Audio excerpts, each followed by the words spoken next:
네, 안녕하십니까. 안녕하세요. 네. 자, 문제풀이 시간이 돌아왔습니다. 네. 자, 7주에 끝내라고 하는데요. 시간이 충분합니다.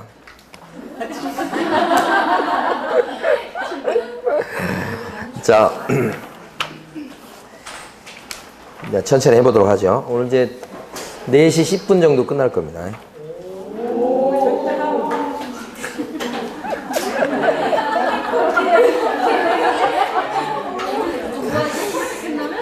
네? 자, 민법이나 결혼 같은 거 열심히 하시고. 자, 목적 나왔습니다. 1번. 공인중개사법의 제정 목적과 가장 관계가 있는 것을 고르라고 했어요. 어이구야. 없는 게 아니고. 그러면 목적을 우리가 암기할 때 사업 전에는 경건해야 되겠다. 간단하죠? 사업을 하기 전에는 경건한 마음으로 시작해야 되겠다. 공인중개사의 업무 등에 관한 사항을 정해서 첫 번째 목적, 그 전문성을 높이고, 그 다음에 공인중개사의 업무가 뭐죠? 그러면 중개업이요.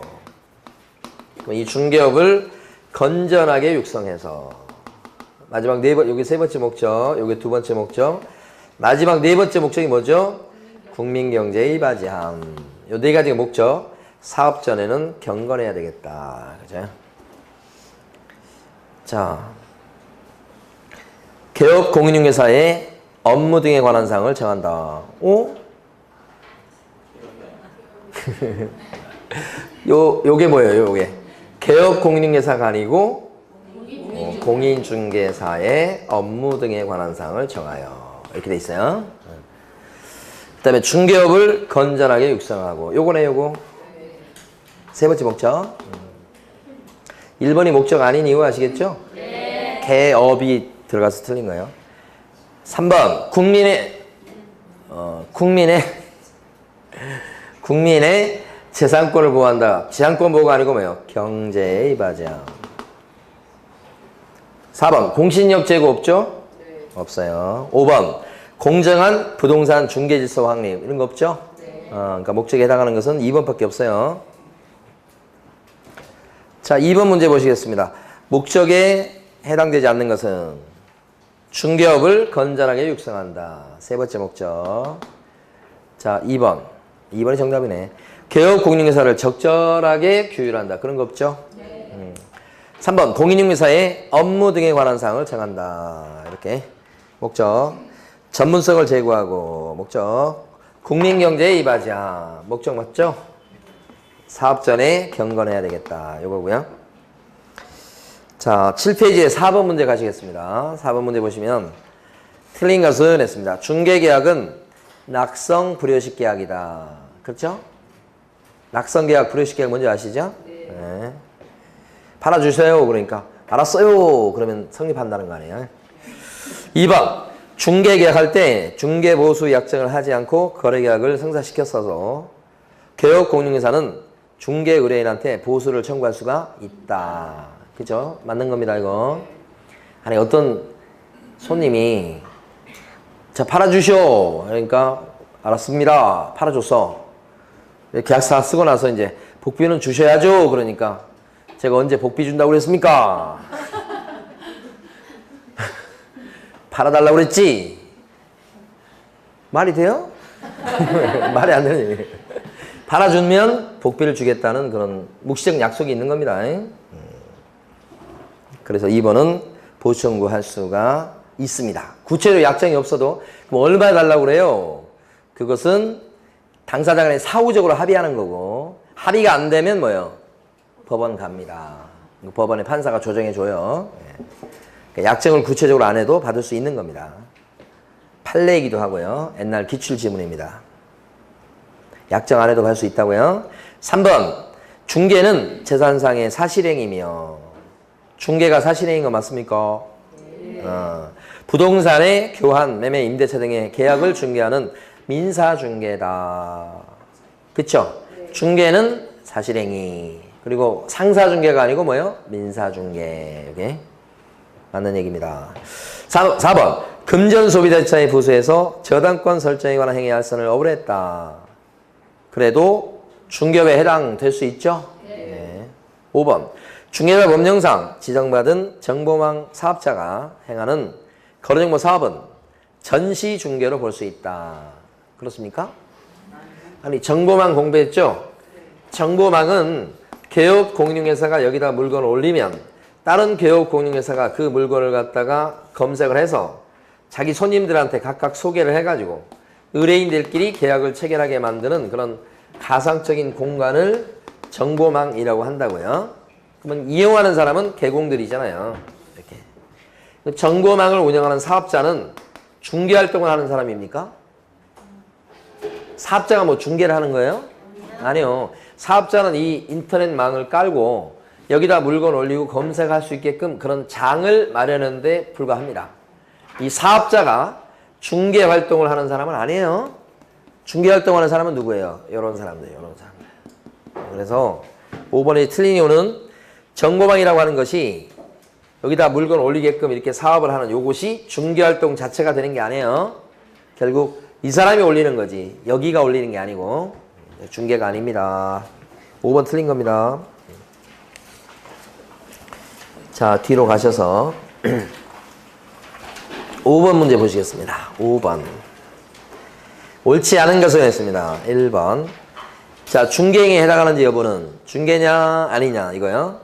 개업공인중개사가 진정으로 당사자를 위해서 거래를 알선 중개하려는 의사를 가지고 있었냐는 개업공인중개사의 주관적 의사에서 결정할 것이 아니라, 자, 개업공인중개사 행위를 객관적으로 봐서 사회 통념상 거래 알선 중개를 위한 행위라고 인정되는지에 따라서 결정할 것이다. 요것이 뭐냐면 30조 얘기입니다. 2조하고는 다릅니다.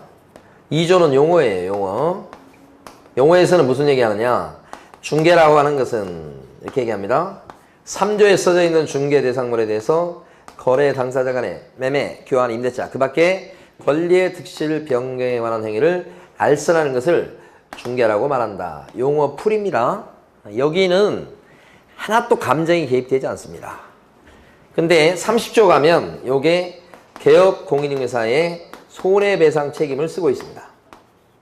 그 손해배상 책임은 언제 지는 거냐? 개업공인중개사가 중개행위 하다가 상대방한테 재산상 손해를 입혔거나 아니면 중개행위를 직접 하진 않았지만 사무실을 갖다가 딴 사람한테 제공하는 행위를 했거나 그것 때문에 거래 당사자한테 재산상 피해를 주면 그때 개업공인중개사는 이런 행위 한 거, 이런 행위 한 거에 따라서 책임을 지게 돼 있다. 그러니까 개공이 배상 책임을 지는 원인된 행위는 두 개죠. 하나가 중개행위, 또 하나가 사무소 제공행위. 차이점은 중개행위는 개업공인중개사한테 고의과실이 있는 거고 밑에 사무소 제공은 사무실을 빌려서 또 얻어서 하는 사람이 사고를 친 거고 빌려준 개공은 직접적인 잘못은 없다. 무과실 책임이다. 두 가지가 있다. 그죠? 요거 했거든요. 이럴 때 여기서 중개행위라고 하는 게 요것이 뭐냐 할 때는 이 법조문의 취지를 생각한다고. 그래서 이 중개행위라고 하는 것은 주관적으로 속마음을 가지고 중개행위하는 거 아닌 거 이렇게 판단하는 게 아니고 객관적으로 판단한다. 그것도 사회 통념에 따라서 중개행위 하는 거냐 아닌 거냐 이렇게 판단해야 될 것이다 하는 게 판례 입장이고, 판례가 이런 판례를 내놓는 가장 중요한 이유는 개업공인중개사가 중개행위 할 때 사기를 치거나 또는 횡령 같은 범죄 행위를 했을 때가 문제가 되죠. 그러니까 개업공인중개사 분이 사기치거나 횡령했을 때도 배상 책임을 지는 게 맞겠죠. 그래서 이 사기치거나 횡령하는 것을 개공이 주관적으로 판단해버리면 이거 중개행위가 아니라고 볼 수밖에 없어요. 그래서 주관적으로 판단할 게 아니고 사회 통념에 따라 객관적으로 이런 행위도 어디에 들어간다고 보는 겁니까? 중개행위. 그래서 30조하고 요 용어는 완전히 다른 느낌이고 여기는 감정이 개입되지 않습니다. 근데 여기는 이 조문을 왜 만들었지? 이건 피해자를 보호하려고 만든 거다. 그러려면 중개행위는 대부분 들어가도록 해야 되겠다. 그러려면 해석을 어떻게 해요? 주관적으로 해석하는 게 아니고 뭐예요? 사회통념에 따라 객관적으로 이렇게 봐야 해석해야 되겠다는 것이 여기니까. 여기가 막 얘기가 많아지잖아요. 복잡하니까. 이쪽은 뭐예요? 감정이 없습니다. 로봇입니다. 중개라 함은 3조에 규정된 중개상물에 대해서 거래 당사자 간의 매매, 교환, 임대차 그 밖에 권리의 득실 변경한 행위를 알선하는 것을 말한다. 끝. 더 이상 없어. 이쪽은 해석을 많이 한다고. 그래서 완전히 틀린 거. 그러니까 이 용어를 모르면서 이걸 얘기하는 건 중개행위냐 아니냐 이걸 물어보는 것은 같은 중개란 말이 들어갔지만 솔직히 적절치 못해요. 근데 출제하는 사람은 뭐 상관없어. 판례니까 막 내버려 그냥 용어 얘기하면서도 그냥. 그래서 우리가 새겨들어야 되는 거예요. 우리가. 응? 정확히 얘기하려면 이런 것은 요거 용어 물어볼 때는 집어넣으면 안 되는 거예요. 나왔으니까 대답해 주는 거예요, 그냥. 2번, 우연한 기회에 타인 간의 거래 행위를 중개한 것에 불과했을 때 중개업에 해당되지 않습니다. 우연히 해가지고는 중개업이 안 된다는 뜻. 그죠? 3번, 다른 사람의 의뢰에 의해서 일정한 보수를 받고 저당권 설정에 관한 행위에 알선을 업으로 했을 때 그것이 비록 금전 소비대차의 알선에 부수해서 이루어졌다고 해도 중개업에 해당된다. 맞는 얘기죠? 4번, 중개를 중개 대상물에 대한 매매, 교환, 임대차 그 밖에 권리의 득실 변경한 행위를 알선하는 것으로 정의할 때 그 밖에 권리의 득실 변경에 거기에는 저당권 같은 담보물권도 포함된다. 그러니까 중개상 권리에 저당권 들어간다는 뜻이죠. 판례입니다. 자, 5번. 다른 사람의 의뢰에 의해서 일정한 보수를 받고 저당권 설정에 관한 행위 알선을 업을 했다면 이건 당연히 어디에 들어갑니까? 중개업에 들어갑니다. 그렇죠. 5번 틀린 거네요. 네. 그래서 용어에 대해서 묻고 있는 건 사실 2번부터 4번까지가 용어를 묻고 있는 겁니다. 1번 용어가 아닙니다. 1번은 중개 행위냐 아니냐 어떻게 판단하지? 이거 묻는 거니까. 성격이 완전히 틀립니다. 자, 밑에 가시면 뭘 볼 거냐면 6번입니다. 틀린 것은 했습니다. 1번 소속 공인중개사라 함은 개업공인중개사에 소속된 공인중개사로서 이 말이 들어가야 되고요. 가로 안에 보면 개업공인중개사인 법인의 사원 또는 임원이라면 그 중에 공인중개사 자격증 갖고 있는 사람도 소공에 포함된다. 맞고요. 그 다음에 이런 소속 공인중개사는 공인중개사로서 중개 업무를 뭐요? 수행하거나 그 다음에 개업 공인중개사의 중개 업무를 뭐요? 보조하는 자를 말한다. 했으니 맞죠? 예. 2번 중개업이란 다른 사람의 의뢰에 의해서 일정한 보수를 받고 중개를 업으로 행하는 것을 말한다. 맞는 지문 이것도. 자, 3번 개업 공인중개사라 함은 이 법에 의해서 중개사무소 개설 등록한 자를 말한다. 자, 개공 그러면 등록 끝난 사람. 예, 맞습니다.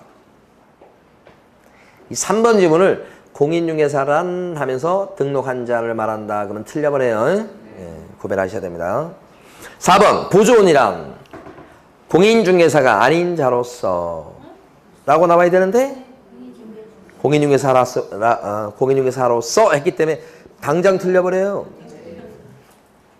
뒤에는 개업공인중개사에 소속되어서 중개상물에 대한 현장 안내, 일반 서무 등 개업공인중개사의 중개 업무와 관련한 단순한 업무를 보조한 자를 말합니다.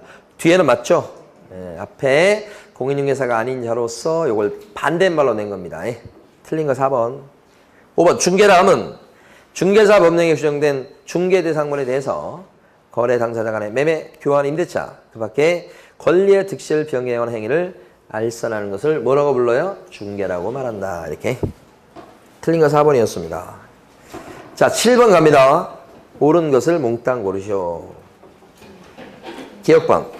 개업공인중개사란 공인중개사법에 의해서 중개사무소 개설 등록한 자를 말한다. 개공, 등록. 맞죠? 그렇죠? 그런데 자, 기억번을 잠깐 바꾸겠습니다. 개업공인중개사란 공인중개사로서 중개사무소 개설 등록한 자를 말한다. X죠. 네. 왜 X예요? 공인중개사로서 들어가면 안 돼. 자격증 없는 부칙개공이 존재하죠. 조심하셔야 됩니다. 니은번 소속 공인중개사에는 개업 공인중개사인 법인의 임원 또는 사원으로서 중개 업무를 수행하는 공인중개사인차도 어떻게 해요? 포함된다. 그죠? 임원이나 사원입니다. 높은 사람이에요. 근데 증을 갖고 있어. 그러면 소공에 포함이 돼. 그래서 중개 업무를 봐줄 수 있고 도장도 등록할 사람이야. 그런 뜻입니다. 최근에 잘 나오는 게 니은번이에요. 자, 디귿번. 공인중개사로서 개업 공인중개사에 고용돼서 그의 중개 업무를 보조하는 사람도 자격증을 따가지고 개공에 고용이 돼서 보조 업무를 해주는 사람도 소공에 해당이 된다. 이 소공, 자격증 따서 이 사람이 맨날 사무실에서 청소만 하고 커피만 타고 신문을만 하고 있어. 자격증 따가지고 사무실에 취직했는데 그래도 뭐요? 소공이지. 자, 리을번. 우연한 기회에 단일의 임대차 계약을 중개하고 보수를 받은 사실만 그것만 갖고는 중개를 업으로 한 것이라고 볼 수가 없다. 많이 나온 게 중개업이다 그랬을 때는 우연히 해갖고는 중개업이 안 된다는 거. 예. 자, 중개업이 되려면 4가지 요건 갖춰야 되는 거 아시잖아요. 4가지. 예. 딴 사람의 의뢰가 있을 거. 그 다음에 보수를 챙길 거. 그 다음에 3번째는 중개 막 해주는 것을. 4번째 업으로 행하는 거. 이렇게. 이때 업이 되려면 3가지 요건을 갖춰야 되는데 일단 영리 목적이 있으면서 불특정 다수인을 상대로 하고 그 다음에 계속 반복 상황이 있어야 되겠다. 요거. 자, 그러니까 반대로 계속 반복 상황이 없이 일회성에 그치는 활동을 했다면 그것은 중개업이 될 수가 없다. 그래서 우연히 매매나 전세 한건 했을 때는 중개업이 안 된다는 뜻. 핵심적인 게 또 뭐냐면 보수를 받아야 중개업이니까 만약에 보수를 갖다 받지 않았다 그러면 중개업이 될 수 없을 건데 보수를 받기 위해서 보수 달라고 요구하거나 약속만 했지 현실적으로 보수가 입금된 게 아니라면 그때는 보수 받은 게 아니어서 중개업이 될 수가 없다. 이게 2번째 중요한 판례죠. 자, 7번에서는 그래서 옳은 것을 고르라고 했는데 옳은 것은 기억번, 그 다음에 니은번, 디귿번, 리을번 모두 들어가지? 예. 정답 5번입니다. 예. 자, 그 다음에요. 넘어가셔서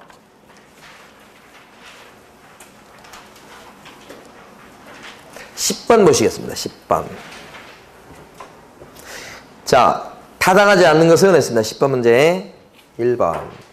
개업 공인중개사에는 딴 법에 의해서 중개업을 하는 자는 포함되지 않으므로 개업 공인중개사에는 딴 법에 의해서 중개업을 하는 사람은 포함되지 않으니까 이러한 법인은 공인중개사법령이 적용되지 않는다 그랬어요. 다시 한번 딴 법에 의해서 중개업을 하는 자가 뭐예요? 특수법인입니다. 자, 우리가 얘기할 때 법인을 얘기할 때 일반 법인과 크게 보면 법인이 있는데 안에 들어가면 일반 법인이 있고 특수법인이 있다. 이렇게. 자, 여기 일반 법인과 특수법인의 차이점 2가지를 비교해 보면 자, 일단 일반 법인은 중개업을 갖다가 이렇게 크게 합니다. 그 다음에 부업거리로 조그맣게 한 6가지 정도를 하게 됩니다. 6가지. 중개업을 크게 하고 부업은 6개. 특수법인은 어떻게 되느냐?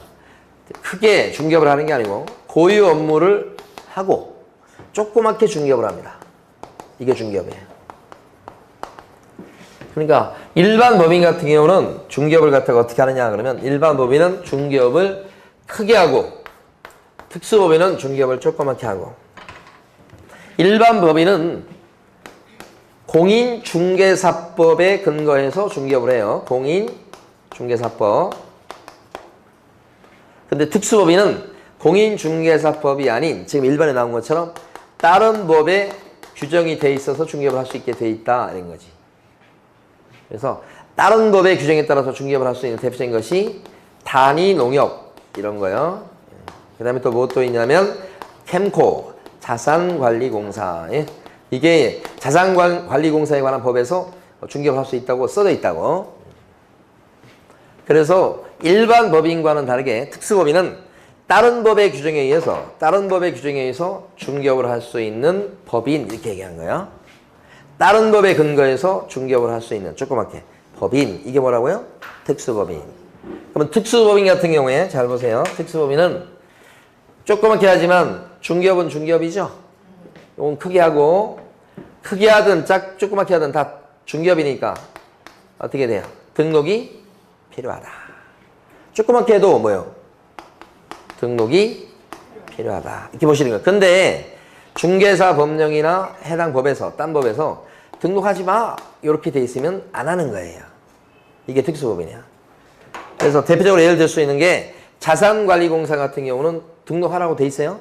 아무 얘기는 안 하고 있습니다. 그러면 등록해야 됩니다. 그러니까 자산관리공사는 위로 갑니다. 등록이 필요한 거. 자산관리공사. 근데 지역농협은 어떻습니까? 농협협동조합법에서 등록할 필요 없다고 돼 있어요. 공인중개사법상의 그 등록 제도는 적용되지 않는다고 돼 있어요. 그러니까 이거 지역농협은 등록이 필요가 없다. 이렇게 된 거지.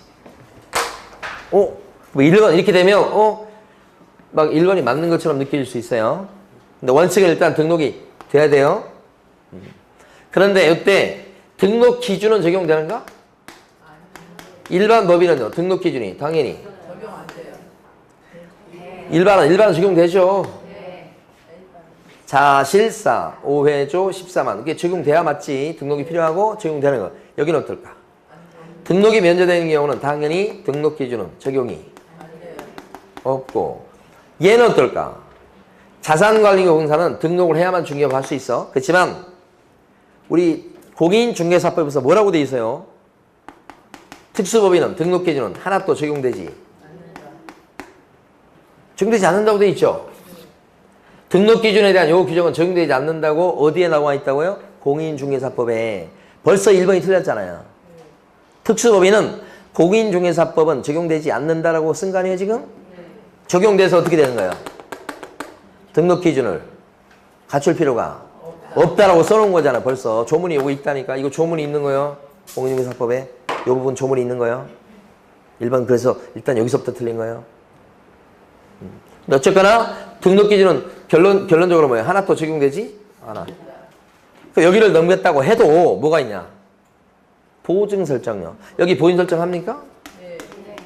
얼마? 2억. 법인인데 2억. 2억 이상 하는 거죠.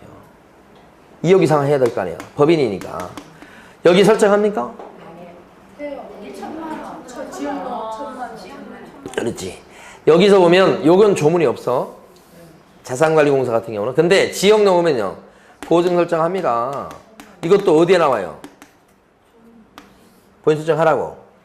얼마 설정한다고 배우셨어요? 1,000만 원 이상. 이게 어느 법에 나와요? 공인중개사법에 나와요 이게. 여기 나오는 게 아니고 농협협동조합법에 나오는 게 아니고. 요것도 있잖아 조문이. 여기는요. 없어 조문이. 그런데 해석이에요 해석. 응? 해석.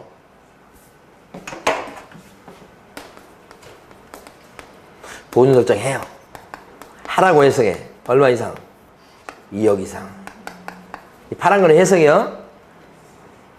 자, 결론적으로 얘기하면 특수법인은 공인중개사법에 적용이 없다가 1번이야 지금. 맞아요? 틀렸지? 공인중개사법에 적용을 받죠? 등록기준 갖추지 마. 법에 있는 거야. 지역농협은 1,000만 원 이상 보인 설정해. 공인중개사법에 있는 거야. 그렇죠? 뭐 특수법인 같은 경우에 보수를 받을 때 0.8, 0.9 이런 거 법정 상한선이 적용돼야 안 돼요? 안 돼. 대부분 적용되는 거예요. 특수법인도. 특수법인이 금쟁이 저지르면 돼야 안 돼요? 금쟁이 저지르면 안 되죠? 그래서 금쟁이 조문도 적용돼야 안 돼요? 적용된단 말이에요. 적용되는 게 얼마나 많은데. 그러니까 1번은 특수법인은 중개사법이 적용되지 않는다. 이게 지나친 말이라는 거예요. 적용되는 게 많다고. 복비 받을 때도 0.9 안에서 받아야 돼. 지역농협이 농지 같은 거 중개했잖아요. 그럼 농지 받을 때 토지로 쳐가지고 0.9% 안에서 받는 거예요. 막 2%, 3% 받을 수 있는 건 아니란 말입니다. 그러니까 공인중개사법의 내용 중에서 특별히 적용 없어! 아까 이것처럼 이런 거 빼고는 다 적용되는 거예요. 이해가 되는 거야, 안 되는 거야, 지금? 안 되는 눈치도 많아. 자, 그 다음에 2번. 판례에 의하면 우연한 기회에 단일에 건물 전세 계약을 중개하고 보수를 받은 사실만으로 알선 중개로업으로 한 것이라고 볼 수가 없다. 너무 많이 나왔던 거죠. 우연히 해서는 중개업이 안 됩니다. 자, 3번. 자산관리공사에 의해서 매각 의뢰된 피업무용 부동산과 법원에 의해서 처분되는 강제경매 대상인 사유부동산 등은 공개 매각이라는 절차를 통해서 처분하게 되니까 중개가 개입될 여지가 없지요. 경매나 공매는 계약서 안 쓰죠. 그래서 입찰 방식을 통해서 한다고 이때는 중개라는 것은 성립될 여지가 전혀 없다. 맞는 얘기죠. 4번. 개업공인중개사가 중개보수를 받지 않은 것은 개업공인중개사가 스스로 권리를 포기한 것이니까 공인중개사법 위반으로 볼 수가 없다. 보수 안 받을 수 있잖아요. 예, 안 받을게 그럴 수도 있잖아요. 법 위반은 아닙니다. 5번. 중개인이란 개업공인중개사가 거래의 쌍방 당사로부터 중개 의뢰 받은 경우뿐만 아니라 거래의 일방 당사자의 의뢰에 의해서 중개 대상물의 매매 교환 임대차 그 밖에 권리의 득실 변경에 관한 행위를 알선 중개하는 경우도 이것도 어디에 들어가요? 중개에 해당이 된다. 5번이 판례인데 이런 거잖아요. 한쪽한테 의뢰를 받아가지고 이러겠다. 그러면 그것도 중개에 포함되고 양쪽한테 의뢰를 받아가지고 쌍방한테 의뢰를 받아가지고 이러면 그것도 중개에 포함된다. 이 얘기지. 심지어는 의뢰도 받지 않고 이러고 이랬다 그러면 그런 활동도 중개에 포함된다. 이해되십니까? 요렇게만 되면 중개가 되는 거예요. 의뢰를 받든 안 받든 한쪽한테 의뢰받든 의뢰받지 않든 무슨 말인지 아시겠죠? 용어의 정의가 참 어려운 겁니다. 솔직히 용어의 정의는 두 가지 측면이 있습니다. 크게 보면 하나는 아까 이것처럼 요거 얘기하는 겁니다. 첫 번째는 요겁니다. 중개란 이걸 말한다. 자, 첫 번째 출제하는 방법이에요. 이건 조문 그대로 얘기해야 됩니다. 중개란 3조에 규정된 중개사물에 대해서 거래 당사자 간의 매매, 교환, 임대차 그 밖에 권리의 득실 변경한 행위를 말한다. 용어. 원래는 이렇게 출제하는 겁니다. 그런데 여기 보면 양쪽한테 의뢰받아서 한쪽한테 의뢰받아서 이렇게 했을 때도 두 번째 중개에 포함이 된다. 맞습니까? 이렇게만 해도 이렇게만 한다면 중개에 들어가죠. 왜 대답이 약해지는 거야? 두 가지 형식이 있단 말이에요. 자, 다시 한번. 소속공인중개사람은 개업공인중개사에 소속된 공인중개사로서 그렇죠. 중개 업무를 수행하거나 개업공인중개사의 중개 업무를 보조하는 자를 말한다. 그건 용어잖아요. 자, 그런데 법인의 임원이나 사원인데 공인중개사 자격증을 갖고 있는 임원 사원도 소속 공인중개사에 뭐요? 포함된다. 소속 공인중개사 중에서 여기 다시 이쪽에 소속 공인중개사 자격증을 땄는데 취직을 해서 계속 청소하고 커피 타고 그거 보조 업무만 1년 내내 했다. 그런 사람도 자격증을 따가지고 그렇게 하고 있으면 소속 공인중개사에 포함? 이거 물을 때가 있고 이거 물을 때가 있다는 거지. 예? 예.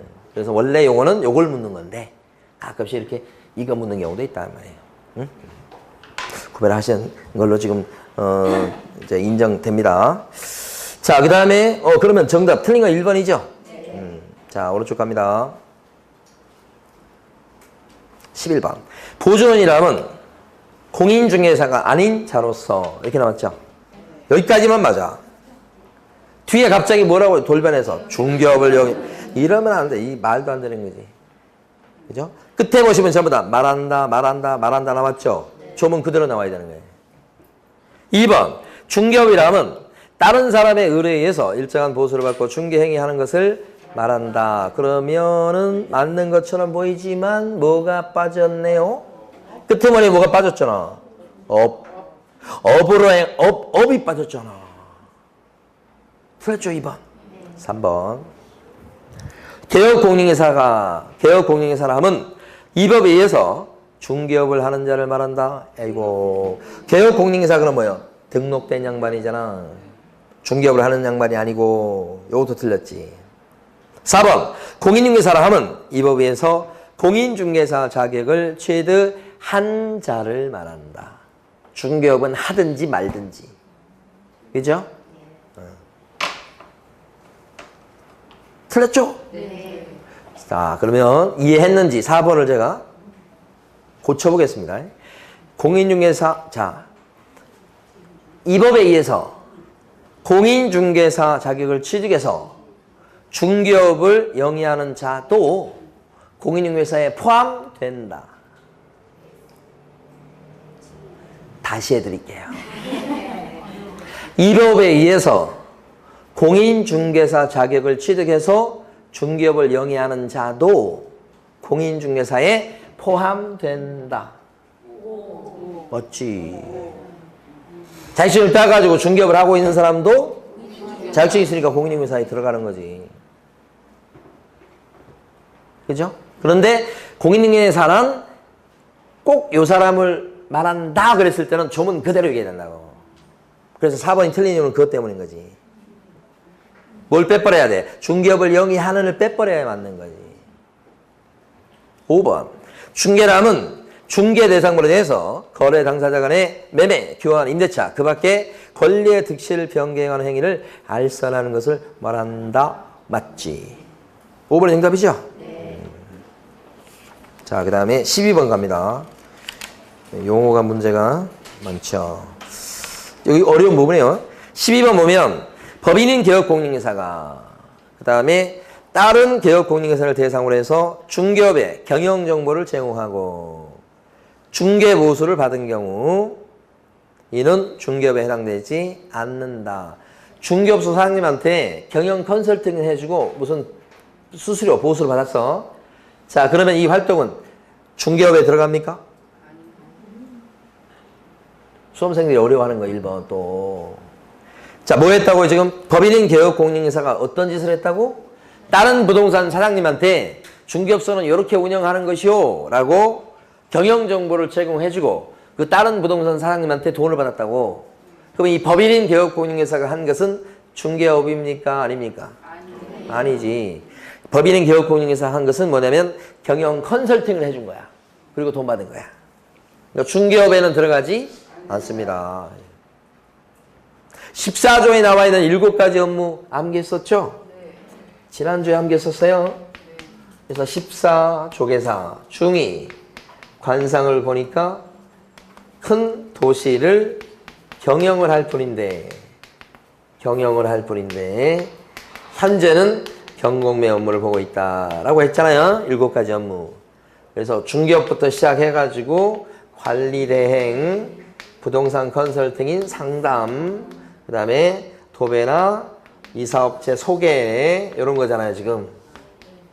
그 다음에 지금 문제 나온 거 이거잖아요. 경영 정보 제공, 이게 경영 컨설팅이에요. 그 다음에 분양 대행, 마지막이 경공매 컨설팅인데 총 7가지 업무 중에서 요 7가지 업무 중에서 중개에 들어가는 건 요것밖에 없다고 그랬잖아요.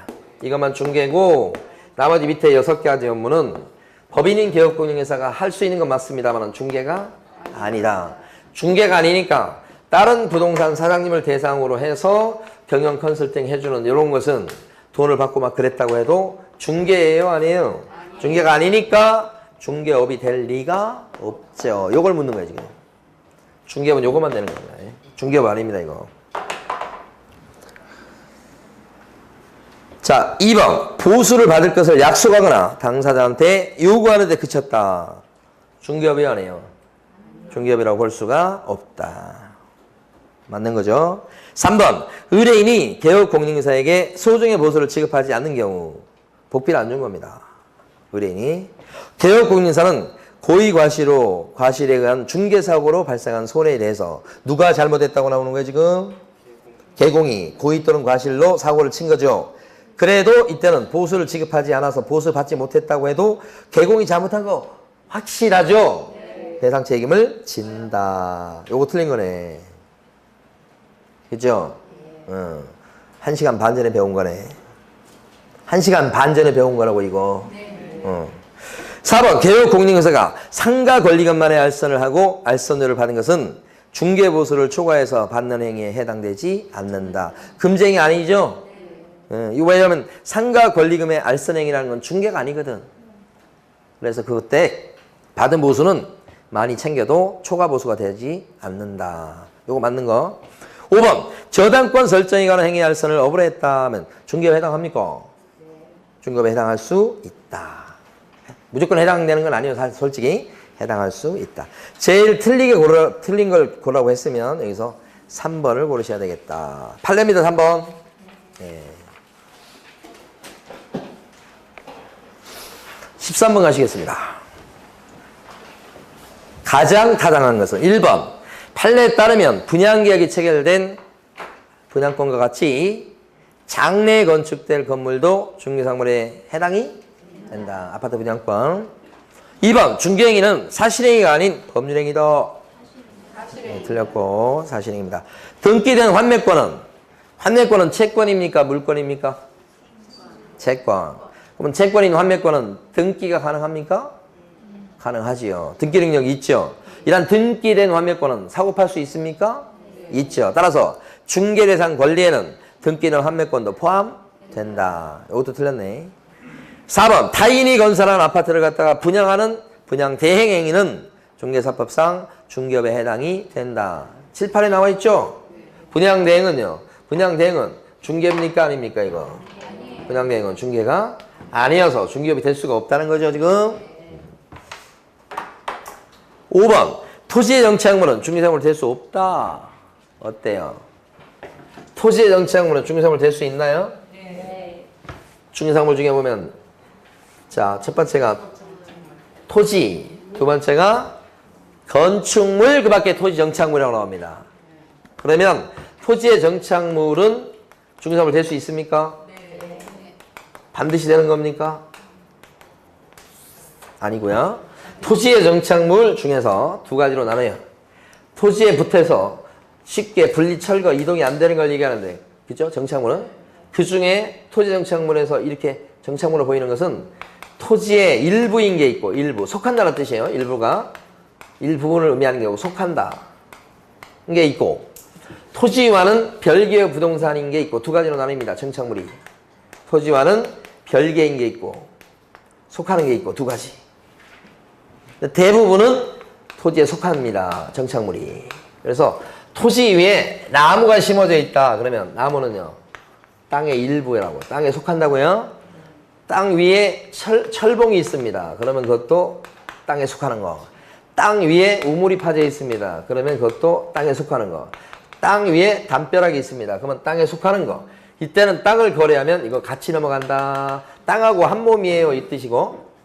땅하고는 별개로 노는 게 있다. 예외적으로. 몇 개 안 되죠. 대표적인 것이 건축물이고요. 또 대표적인 것이 등기된 나무인 인목이고요. 그 다음에 또 대표적인 것이 명인 방법을 갖춘 수목의 집단입니다. 갖춘 수목의 집단.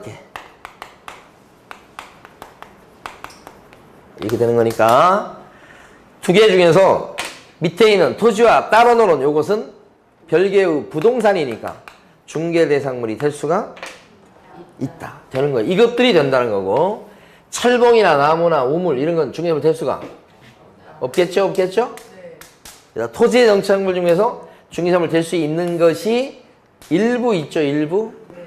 다 된다는 건 아니고 근데 5번은 뭐라고 썼습니까? 토지의 정착물은 죽었다 깨어나도 중개사물 될 수 없다. 뭐 틀린 거잖아. 이게 있는데 될 수 있는 게 있는데 지금 그런 뜻이.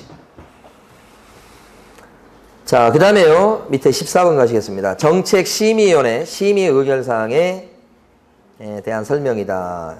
옳지 않은 것은 1번. 공인중개사의 업무에 관한 사항을 심의하기 위해서 국토교통부에다가 정책심의위원회를 둘 수가 있다. 정책심의위원회요.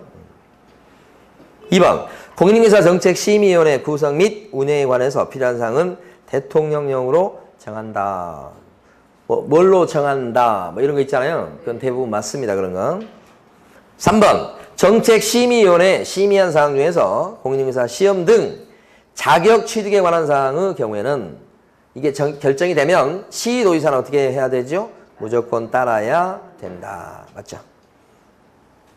정책심의위원회 심의 의결사항 4가지 암기했었는데 뭐가 있었죠? 정책 손 좀 보시오. 그죠? 손 좀 보시오. 정책 이렇게 손해배상 책임 보장에 관한 사항. 요게 뭐예요? 보수 변경. 시가 뭐죠? 시험제도. 그죠? 올해 시험을 볼지 안 볼지 이런 거. 아니면 시험을 갖다 시행을 국장이 나서서 할지 말지 이런 것들. 근데 이것은 한번 정해지면 시도지사가 원칙적인 시행기관이니까 무조건 어떻게 해요? 따라야 되겠다. 요것만 그렇습니다. 유는 뭐예요? 중기업의 육성 이렇게 되죠. 자, 그 다음에 4번 정책심의위원회 위원장 1명을 포함해서 11명 이내의 위원으로 구성합니다. 이러면 틀립니다. 그죠? 포함해가지고 7명 이상 요게 빠져서 틀립니다. 11명 이내의 위원으로 구성한다. 이렇게 돼요. 이게 빠지면 어떤 결과가 되냐면 정책심의위원회 위원이 3명도 된다는 얘기가 돼요. 3명 안 됩니다. 그죠? 그래서 7명 이상 이 말이 들어가야 됩니다. 똑같은 원리로 우리 장사 등에 관한 법을 보면 분묘의 설치기한을 제한받죠. 분묘의 설치기한은 몇 년? 설치기한은 30년. 그런데 연장 신청을 해오면 연장해주는 기간이 있죠?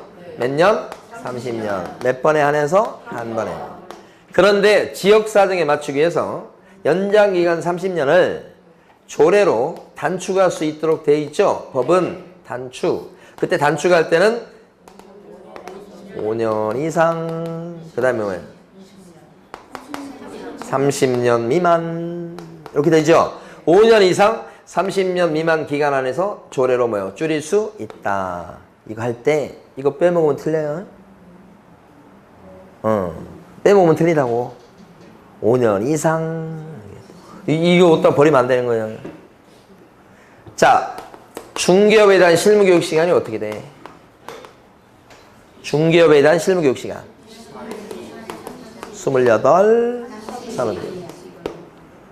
빼먹으면 안 된다고요. 실무교육 시간은 32시간 이하로 한다. 1시간도 된다는 얘기가 돼버려요. 원리가 똑같아요. 내는 원리가.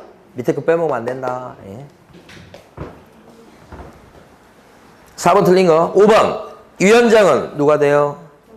1차관. 그렇죠? 15번 문제를 갖다가 빨리 풀어보십니다.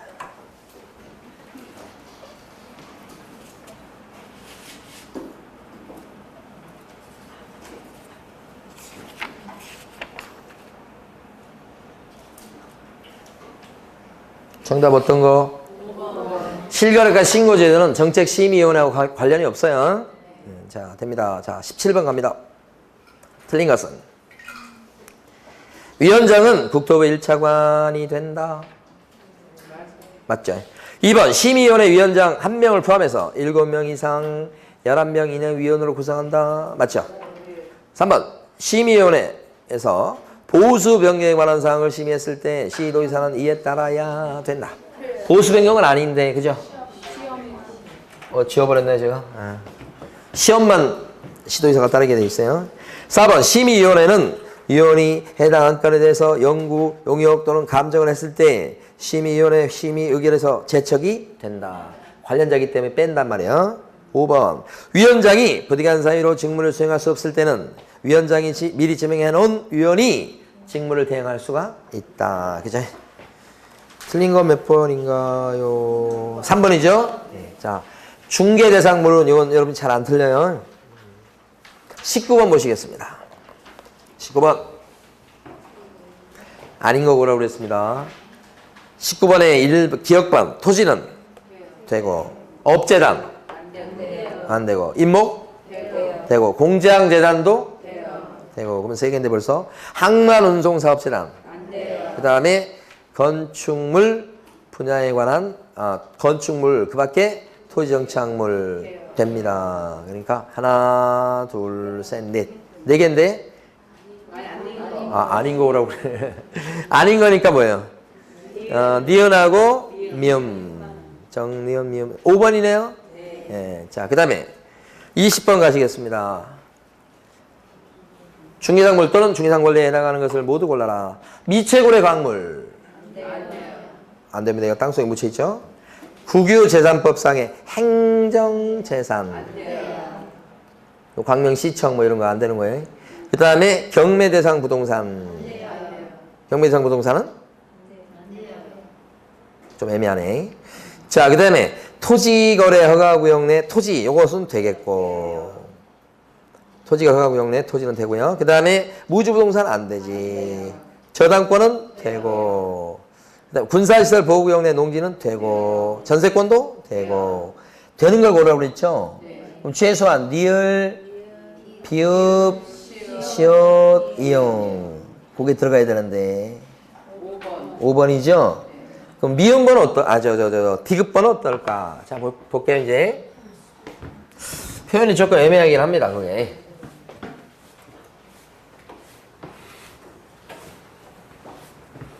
자, 정신 차리셔야 돼. 자, 요게 이렇게 있는데 AHB예요. 이렇게. 그런데 요 AHB를 답이라는 사람이 어떻게 했냐면 경매를 집어넣었어요. 경매 신청이 됐다고. 그래서 요 A집 요 등기 외에 경매 등기가 또 있어요. 그러니까 경매 등기된 집이에요. 경매 넘어간 집이에요. 날짜가 잡혀있어. 앞으로 이제 경매 진행될 거예요. 경매 등기된 집, 주택 그러면 중개 대상물이 될 수 있다 없다? 경매 진행될 거예요. 앞으로. 경매 등기된 주택 그러면 중개 대상물 될 수 있다 없다? 없어요? 있습니다. 경매 등기된 집, 아이고 경매 넘어갈 집이에요. 앞으로. 그렇지만 후다닥 팔 수 있지. 후다닥 될 수 있어. 만약에 이걸 갖다가 부동산 사장님이 접근해가지고 이거 어차피 경매 넘어가면 거의 못 건지는데 내가 한 1,000만 원, 2,000만 원 건지게 해줄게. 내가 한번 팔아볼게. 얼마에 팔아줄게. 팔아줄 수 있잖아. 경매 등기된 주택 이렇게 딱 나오면 중개상품 됩니다. 자, 두 번째. 근데 이제 이거 못 팔았어 이제. 자, 경매 넘어갑니다. 그래서 B가 낙찰자가 됩니다. 경매를 통해서. 아직 낙찰이 아직 안 됐고 낙찰될 상황입니다. B가 낙찰받게끔, 그죠? 경매 등기된 부동산을 경매 절차에서 B가 낙찰받게끔 중간에서 이거 낙찰 받아봐. 이거 괜찮아. 투자 가치가 있어. 라고 낙찰받게끔 중간에서 알선했어요. 이게 뭐죠 이게? 경매 알선행위죠? 경매 받아보라고 이렇게 소개시켰다고요. 요것을 누구라고 그럴까? 을이라고 그러고 이걸 병이라고 그래. 병은 경매 알선행위를 했다 할 수 있죠? 할 수 있는데 그때 병의 행위는 중개예요? 아니에요? 아니지. 경매이기 때문에 중개가 될 수 없다고 그랬잖아. 요 넘어가는 요 장면이요. 넘어가는 장면 이렇게. 생각보다 복잡해요, 여러분들. 자, 세 번째. 경매가 이제 끝났어. 그러니까 설명드리고 이제 취침 시간 들어갑니다. 낙찰 받았습니다. B가 낙찰자예요. 낙찰 받았습니다. 경매에서 낙찰된 주택 그렇게 되면 자, 중개 대상물이 될 수 있어요, 없어요? 있지. 낙찰 받은 B가 이걸 갖다 대파할 수도 있고 세를 넣을 수도 있고 거래할 수 있잖아요. 이제 임자가 B가 됐으니까 세 장면이 나오는 거예요. 세 장면이. 경매 넘어간 주택 돼. 경매를 통해서 소유권이 쫙 넘어오는 요 과정 안 돼. 경매 끝났어 이제. 낙찰된 부동산 그러면 또 돼. 가만히 보니까 이게 무슨 세차하는 터널처럼 느껴져 이게. 돼. 빛이 보여 지금. 돼. 너 이제 세차로 들어갔어. 빛이 안 보여. 경매 아니야. 끝났어. 이제 다 하고 나왔어. 그럼 어떻게? 이제 더 밝죠. 여기는 어두침침했어. 여기는 들어가기 전에 조금 그랬잖아. 우울했다고. 우울. 경매 넘어가서 경매 등기가 돼 있어서 좀 복잡하고 막 심란했는데 딱 나오니까 어떻게? 완전히 이제 끝났지 이제? 화내요. 여기야. 그러면 경매 대상 부동산 이렇게 되면 이게 뭘 얘기하는 거예요? 경매 대상 부동산 그러면 이거라고 생각하면 되고 이거라고 하면 이거 같아 근데 그죠? 그러니까 이거 확실치 않은 표현이라고. 뭐 경매 대상 부동산은 막 이렇게 경매 넘어가고 있구나 이게 터널에서 그거라고 생각하는 것 같아. 아시겠죠? 네. 정답 5번. 자, 취침입니다. 취침.